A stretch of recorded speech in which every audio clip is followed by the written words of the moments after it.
मुदाकरात्तमोदकं सदा विमुक्तिसाधकं कलाधरावतंसकं विलासिलोकरक्षकम् अनायकैकनायकं विनाशिते भदैत्यकं नतासुभासुनाशकं नमामि तं विनायकम् नदेतरातिभीकरं नवोदितार्कभास्वरं नमत्सुरारिनिच्चरं नताधिकापदुद्धरम् सुरेश्वरं निधीश्वरं गजेश्वरं गणेश्वरं महेश्वरं तमाश्रये परात्परं निरन्तरम् समस्तलोकशङ्करं निरस्तदैत्यकुञ्जरं दरेदरोदरं वरं वरे भवक्त्रमक्षरम् कृपाकरं क्षमाकरं मुदाकरं यशस्करं मनस्करं नमस्कृतां नमस्करोमि भास्वरम् अकिञ्चनार्तिमार्जनं चिरन्तनोक्तिभाजनं पुरारिपूर्वनन्दनं सुरारिगर्वचर्वणम् प्रपञ्चनाशभीषणं धनञ्जयादिभूषणं कपोलदानवारणं भजे पुराणवारणम् नितान्तकान्तदन्तकान्तिमन्तकान्तकात्मजम् अचिन्त्यरूपमन्तहीनमन्तराय कृन्तनम् हृदन्तरे निरन्तरं वसन्तमेव योगिनां तमेकदन्तमेव तं विचिन्तयामि सन्ततम्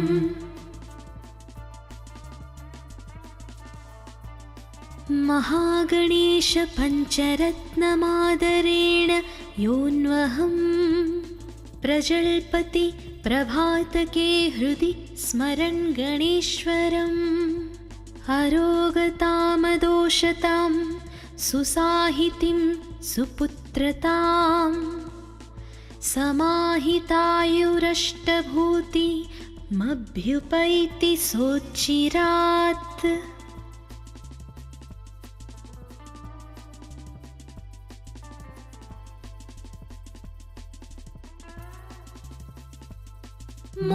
मुदाकरात्तमोदकं सदा विमुक्तिसाधकं कलाधरावतंसकं विलासिलोकरक्षकम् अनायकैकनायकं विनाशिते भदैत्यकं नतासुभासुनाशकं नमामि तं विनायकम् नदेतरातिभीकरं नवोदितार्कभास्वरं नमत्सुरारिनिच्चरं नताधिकापदुद्धरम् सुरेश्वरं निधीश्वरं गजेश्वरं गणेश्वरं महेश्वरं तमाश्रये परात्परं निरन्तरम् समस्तलोकशङ्करं निरस्तदैत्यकुञ्जरं दरेदरोदरं वरं वरे भवक्त्रमक्षरम् कृपाकरं क्षमाकरं मुदाकरं यशस्करं मनस्करं नमस्कृतां नमस्करोमि भास्वरम् अकिञ्चनार्तिमार्जनं चिरन्तनोक्तिभाजनं पुरारिपूर्वनन्दनं सुरारिगर्वचर्वणम् प्रपञ्चनाशभीषणं धनञ्जयादिभूषणं कपोलदानवारणं भजे पुराणवारणम्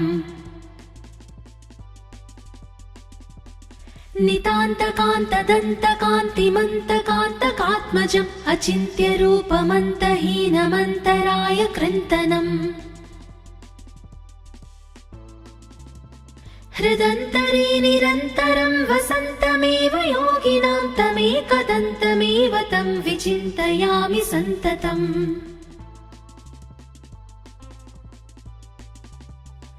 महागणेश पञ्चरत्नमादरेण योऽन्वहं प्रजल्पति प्रभातके हृदि स्मरन् गणेश्वरम् अरोगतामदोषतां सुसाहितिं सुपुत्रताम् समाहितायुरष्टभूतिमभ्युपैति सोच्चिरात्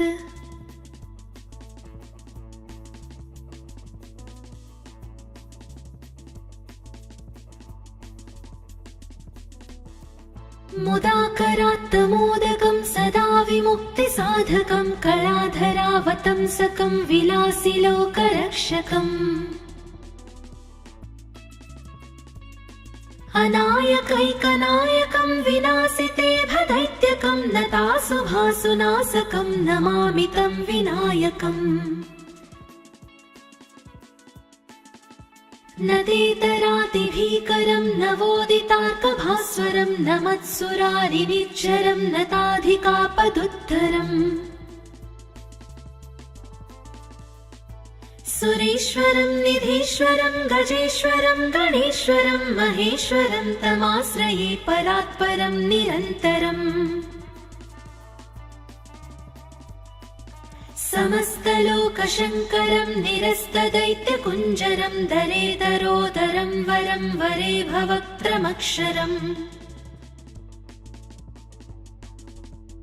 कृपाकरं क्षमाकरं मुदाकरं यशस्करं मनस्करं नमस्कृतां नमस्करोमि भास्वरम् अकिञ्चनार्तिमार्जनं चिरन्तनोक्तिभाजनं पुरारिपूर्वनन्दनं सुरारिगर्वचर्वणम् प्रपञ्चनाशभीषणं धनञ्जयादिभूषणं कपोलदानवारणं भजे पुराणवारणम् नितान्तकान्तदन्तकान्तिमन्तकान्तकात्मजम् अचिन्त्यरूपमन्तहीनमन्तराय कृन्तनम् हृदन्तरे निरन्तरं वसन्तमेव योगिनां तमेकदन्तमेव तं विचिन्तयामि सन्ततम्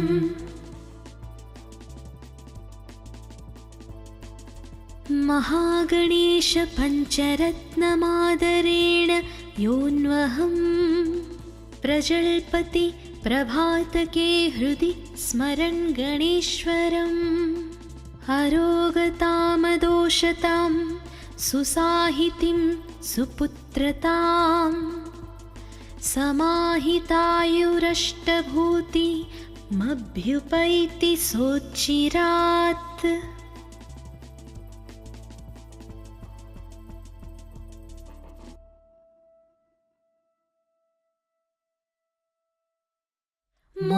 मुदाकरात्तमोदकं सदा विमुक्तिसाधकं कलाधरावतंसकं विलासिलोकरक्षकम् अनायकैकनायकं विनाशिते भदैत्यकं नतासुभासुनाशकं नमामि तं विनायकम् नदेतरातिभीकरं नवोदितार्कभास्वरं नमत्सुरारिनिच्चरं नताधिकापदुत्तरम् सुरेश्वरं निधीश्वरं गजेश्वरं गणेश्वरं महेश्वरं तमाश्रये परात्परं निरन्तरम् समस्तलोकशङ्करं निरस्तदैत्यकुञ्जरं दरेदरोदरं वरं वरे भवक्त्रमक्षरम् कृपाकरं क्षमाकरं मुदाकरं यशस्करं मनस्करं नमस्कृतां नमस्करोमि भास्वरम् अकिञ्चनार्तिमार्जनं चिरन्तनोक्तिभाजनं पुरारिपूर्वनन्दनं सुरारिगर्वचर्वणम् प्रपञ्चनाशभीषणं धनञ्जयादिभूषणं कपोलदानवारणं भजे पुराणवारणम् नितान्तकान्तदन्तकान्तिमन्तकान्तकात्मजम् अचिन्त्यरूपमन्तहीनमन्तराय कृन्तनम् हृदन्तरे निरन्तरं वसन्तमेव योगिनां तमेकदन्तमेव तं विचिन्तयामि सन्ततम्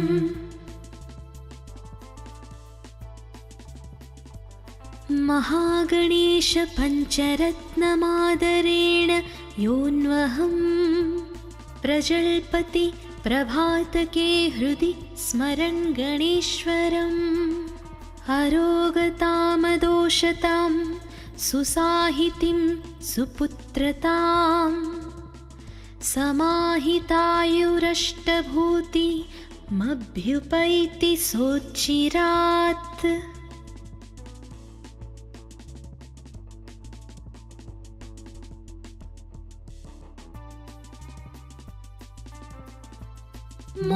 मुदाकरात्तमोदकं सदा विमुक्तिसाधकं कलाधरावतंसकं विलासिलोकरक्षकम् अनायकैकनायकं विनाशिते भदैत्यकं नतासुभासुनाशकं नमामि तं विनायकम्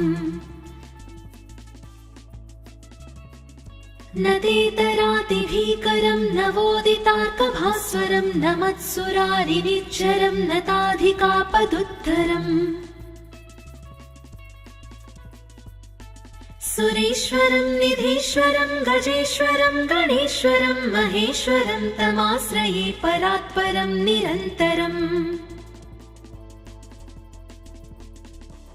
समस्तलोकशङ्करं निरस्तदैत्यकुञ्जरं दरेदरोदरं वरं वरे भवक्त्रमक्षरम् कृपाकरं क्षमाकरं मुदाकरं यशस्करं मनस्करं नमस्कृतां नमस्करोमि भास्वरम् अकिञ्चनार्तिमार्जनं चिरन्तनोक्तिभाजनं पुरारिपूर्वनन्दनं सुरारिगर्वचर्वणम् प्रपञ्चनाशभीषणं धनञ्जयादिभूषणं कपोलदानवारणं भजे पुराणवारणम्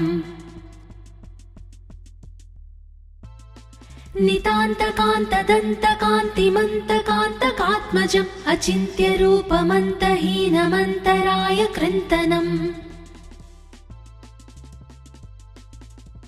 हृदन्तरे निरन्तरं वसन्तमेव योगिनां तमेकदन्तमेव तं विचिन्तयामि सन्ततम्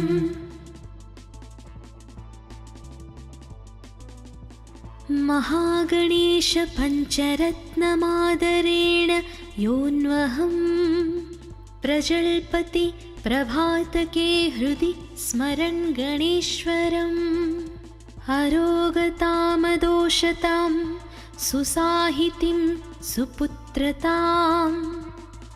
समाहितायुरष्टभूतिमभ्युपैति सोच्चिरात्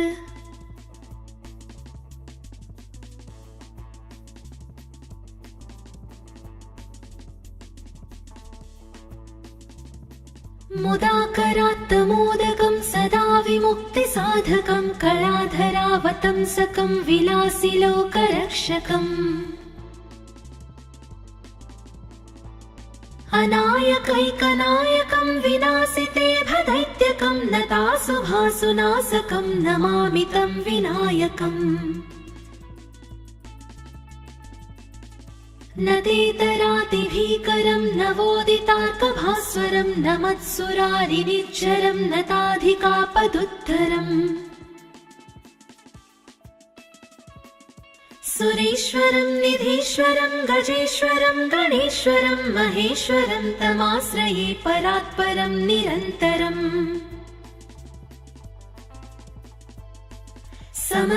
समस्तलोकशङ्करं निरस्तदैत्यकुञ्जरं दरेदरोदरं वरं वरे भवक्त्रमक्षरम् कृपाकरं क्षमाकरं मुदाकरं यशस्करं मनस्करं नमस्कृतां नमस्करोमि भास्वरम् अकिञ्चनार्तिमार्जनं चिरन्तनोक्तिभाजनं पुरारिपूर्वनन्दनं सुरारिगर्वचर्वणम् प्रपञ्चनासभीषणं धनञ्जयादिभूषणं कपोलदानवारणं भजे पुराणवारणम्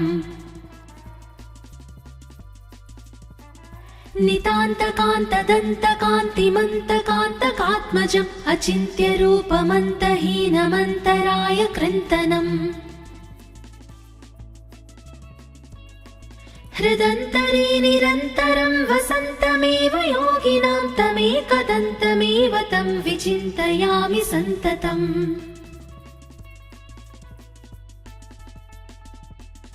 महागणेश पञ्चरत्नमादरेण योऽन्वहं प्रजल्पति प्रभातके हृदि स्मरन् गणेश्वरम् अरोगतामदोषतां सुसाहितिं सुपुत्रतां समाहितायुरष्टभूतिमभ्युपैति सोच्चिरात्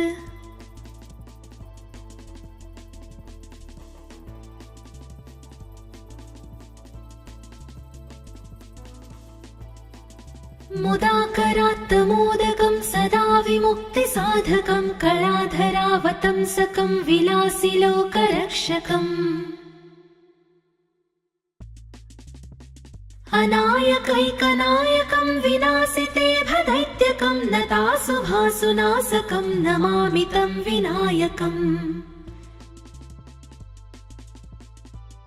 नतेतरातिभीकरं नवोदितार्कभास्वरं नमत्सुरारिनिच्चरं नताधिकापदुद्धरम् सुरेश्वरं निधीश्वरं गजेश्वरं गणेश्वरं महेश्वरं तमाश्रये परात्परं निरन्तरम्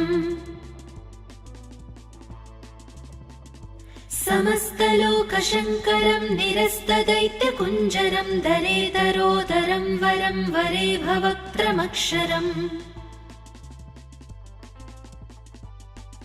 कृपाकरं क्षमाकरं मुदाकरं यशस्करं मनस्करं नमस्कृतां नमस्करोमि भास्वरम् अकिञ्चनार्तिमार्जनं चिरन्तनोक्तिभाजनं पुरारिपूर्वनन्दनं सुरारिगर्वचर्वणम् प्रपञ्चनासभीषणं धनञ्जयादिभूषणं कपोलदानवारणं भजे पुराणवारणम्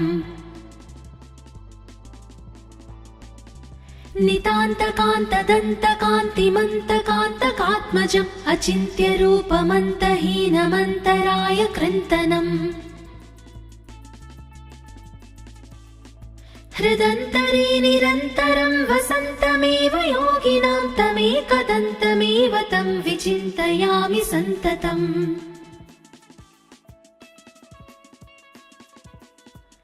महागणेश पञ्चरत्नमादरेण योऽन्वहं प्रजल्पति प्रभातके हृदि स्मरन् गणेश्वरम् अरोगतामदोषतां सुसाहितिं सुपुत्रतां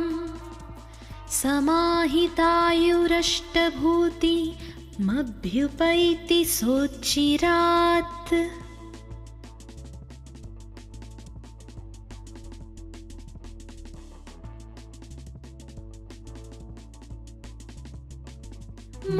मुदाकरात्तमोदकं सदा विमुक्तिसाधकं कलाधरावतंसकं विलासिलोकरक्षकम् अनायकैकनायकं विनाशिते भदैत्यकं नतासुभासुनाशकं नमामि तं विनायकम् नदेतरातिभीकरं नवोदितार्कभास्वरं नमत्सुरारिनिज्जरं नताधिकापदुत्तरम्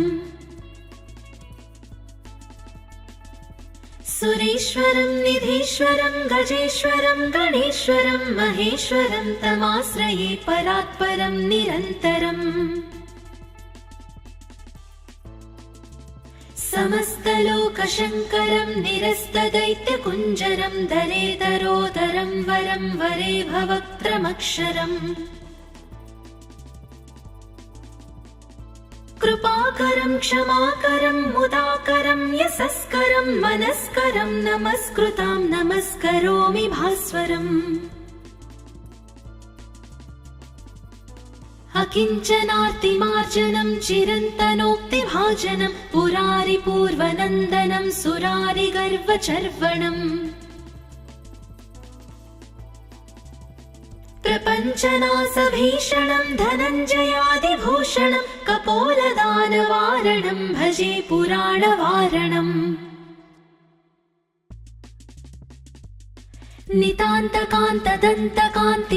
नितान्तकान्तदन्तकान्तिमन्तकान्तकात्मजम् अचिन्त्यरूपमन्तहीनमन्तराय कृन्तनम् हृदन्तरे निरन्तरं वसन्तमेव योगिनां तमेकदन्तमेव तं विचिन्तयामि सन्ततम्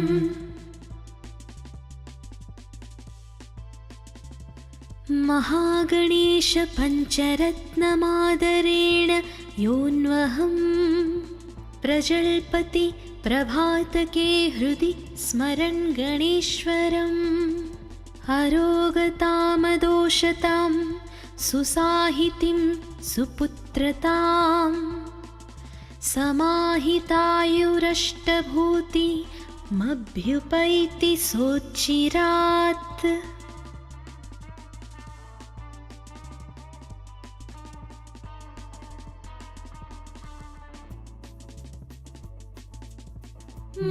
मुदाकरात्तमोदकं सदा विमुक्तिसाधकं कलाधरावतंसकं विलासिलोकरक्षकम् अनायकैकनायकं विनाशिते भदैत्यकं नतासुभासुनाशकं नमामि तं विनायकम् नदेतरातिभीकरं नवोदितार्कभास्वरं नमत्सुरारिनिज्जरं नताधिकापदुत्तरम् सुरेश्वरं निधीश्वरं गजेश्वरं गणेश्वरं महेश्वरं तमाश्रये परात्परं निरन्तरम् समस्तलोकशङ्करं निरस्तदैत्यकुञ्जरं दरेदरोदरं वरं वरे भवक्त्रमक्षरम् कृपाकरं क्षमाकरं मुदाकरं यशस्करं मनस्करं नमस्कृतां नमस्करोमि भास्वरम् अकिञ्चनार्तिमार्जनं चिरन्तनोक्तिभाजनं पुरारिपूर्वनन्दनं सुरारिगर्वचर्वणम् प्रपञ्चनासभीषणं धनञ्जयादिभूषणं कपोलदानवारणं भजे पुराणवारणम्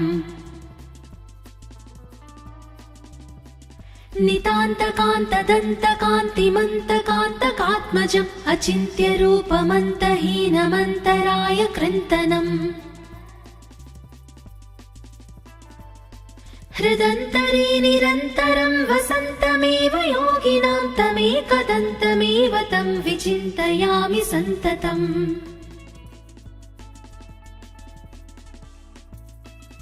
महागणेश पञ्चरत्नमादरेण योऽन्वहं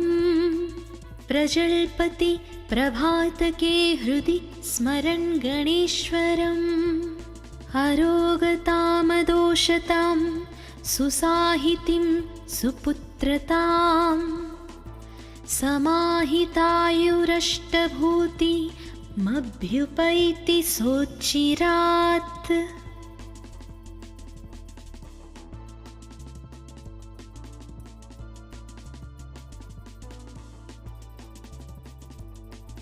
मुदाकरात्तमोदकं सदा विमुक्तिसाधकं कलाधरावतंसकं विलासिलोकरक्षकम् अनायकैकनायकं विनाशिते भदैत्यकं नतासुभासुनाशकं नमामि तं विनायकम् नदेतरातिभीकरं नवोदितार्कभास्वरं नमत्सुरारिनिच्चरं नताधिकापदुद्धरम् सुरेश्वरं निधीश्वरं गजेश्वरं गणेश्वरं महेश्वरं तमाश्रये परात्परं निरन्तरम् समस्तलोकशङ्करं निरस्तदैत्यकुञ्जरं दरेदरोदरं वरं वरे भवक्त्रमक्षरम्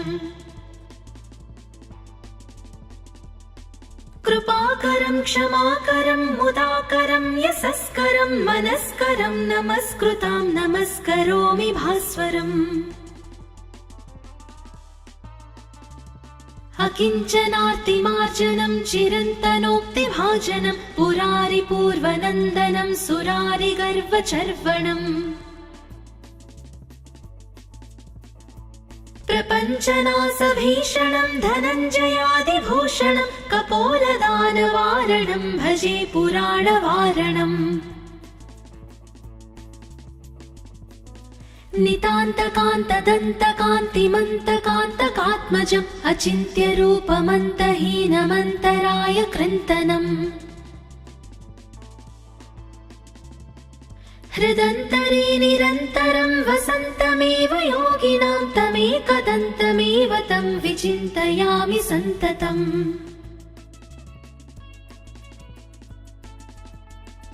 महागणेश पञ्चरत्नमादरेण योऽन्वहं प्रजल्पति प्रभातके हृदि स्मरन् गणेश्वरम् अरोगतामदोषतां सुसाहितिं सुपुत्रतां समाहितायुरष्टभूतिमभ्युपैति सोच्चिरात्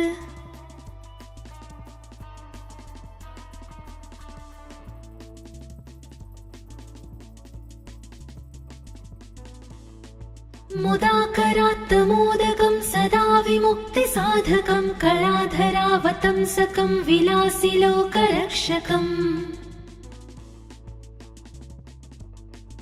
अनायकैकनायकं विनाशिते भदैत्यकं नतासुभासुनाशकं नमामि तं विनायकम्